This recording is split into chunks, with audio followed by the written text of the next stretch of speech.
सामाजिक, शैक्षणिक, राजकीय, सांस्कृतिक क्षेत्रात अग्रगण्य आणि दानशूर व्यक्तिमत्व माजी खासदार लोकनेते रामशेठ ठाकूर यांचा 2 जून रोजी 74वा वाढदिवस असून ते अमृत महोत्सवी वर्षात पदार्पण करणार आहेत। त्या अनुषंगाने दिनांक 31 मे ते 2 जून पर्यंत पनवेलमध्ये 3 दिवस कीर्तन महोत्सव आयोजित करण्यात आला। मंदिर बांधणे, मंदिराचे जीर्णोद्धार तसंच दिंडीसाठी लोकनेते रामशेठ ठाकूर यांनी सढळ हस्ते मदत केली आहे। त्यामुळे त्यांचा वाढदिवस हा आध्यात्मिक उत्सव म्हणून साजरा झाला पाहिजे यासाठी वारकरी संप्रदायातील व्यक्तींनी पुढाकार घेतला आहे। राज्य सरकारनं मच्छी व्यवसायाला कृषी क्षेत्राचा दर्जा देऊन कोळी समाजाला आर्थिक संरक्षण देण्याचं काम केलंय। देशाच्या आणि राज्याच्या विकासात मच्छी व्यवसायाचा मोठा वाटा आहे, त्यामुळे जीवाची बाजी लावणाऱ्या कोळी समाजाला भाजपाचे युती सरकार न्याय देईल असा विश्वास राज्याचे मत्स्य व्यवसाय आणि बंदर विकास मंत्री नितेश राणे यांनी उरण करंजा येथे बोलताना व्यक्त केला।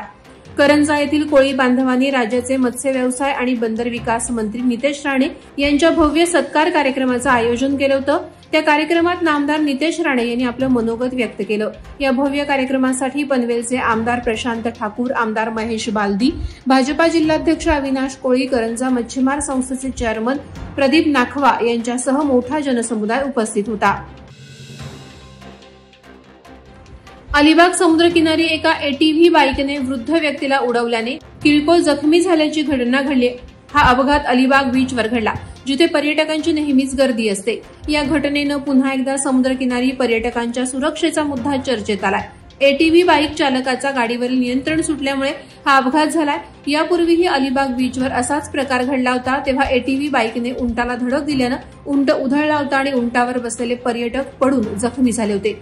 या वारंवारच्या अपघातांमुळे स्थानिक आणि पर्यटकांमध्ये नाराजी पसरली आहे। पेण तालुक्यात वारंवार वीज पुरवठा खंडित होणं, अपघात घडणं, शॉर्ट सर्किट होणं यातून होणारी आर्थिक आणि सामाजिक हानी होत असून हे प्रकार जनतेच्या सहनशक्तीच्या सीमेला गेले आहेत। त्यामुळे यावर योग्य हालचाली व्हाव्या यासाठी शिवसेना ठाकरे गटाच्या शिष्टमंडळानं अधिकाऱ्यांची भेट घेऊन चांगला जाब विचारला। जीर्ण झालेले पोल बदलून नवीन पोल उभारणी, पुलावरील फॅब्रिकेशनच्या दुरुस्तीचं काम त्वरित हाती घेण्यात यावं, विद्युत पुरवठा करणाऱ्या खराब तारा काढून नवीन तारा टाकाव्यात अशा अनेक मागण्या या शिष्टमंडळाकडून करण्यात आल्या। माणगावात भारतीय सैनिकांचे शौर्य तिरंगा यात्रा काढत भारत माता की जय, वंदे मातरम, जय जवान जय किसान, पाकिस्तान मुर्दाबाद, ऑपरेशन सिंदूरचा विजय असो अशा घोषणा देत मोठ्या उत्साहात साजरे करण्यात आले। यावेळी समस्त माणगाव शहर आणि माणगाव तालुक्यातील राष्ट्रभक्त नागरिक यांच्यातर्फे आजी माजी सैनिकांसह कुटुंबातील आई वडिलांचा आणि वारसदारांचा यथोचित सत्कार करण्यात आला। जवानांचं मनोधैर्य वाढवण्यासाठी आणि संपूर्ण देशातील जनता ही जवानांसोबत आहे हा संदेश पोहोचवण्यासाठी माणगाव शहर आणि तालुक्यातील नागरिकांच्या वतीनं तिरंगा यात्रा काढण्यात आली। वॉटर फॉर व्हॉइसलेस या संस्थेनं मुक्या प्राणी आणि पक्ष्यांसाठी पाण्याची सोय करण्याकरता मोफत वॉटर बाउल वितरित केले। ऑनलाईन रजिस्टर पद्धतीने प्राणी आणि पक्षी मित्र या वॉटर बाउल मागणी करतात। त्या अनुषंगाने WFV ही संस्था संपूर्ण देशभर विविध ठिकाणी आपले उपक्रम राबवत असते।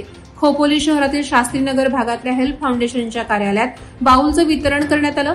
खोपोली शहर, मुंबई पुणे राष्ट्रीय महामार्ग आणि खंडाळा घाटात मोक्याच्या ठिकाणी हे बाउल ठेवले जाणार असून त्यामध्ये पिण्याचं पाणी भरण्याची व्यवस्था करण्यात येणार आहे।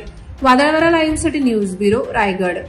नवी मुंबई व रायगड जिल्ह्यातील ताज्या बातम्या आणि घडामोडींसाठी सबस्क्राईब करा वादळवारा लाईव्ह चॅनल आणि दाबा बेल आयकॉन।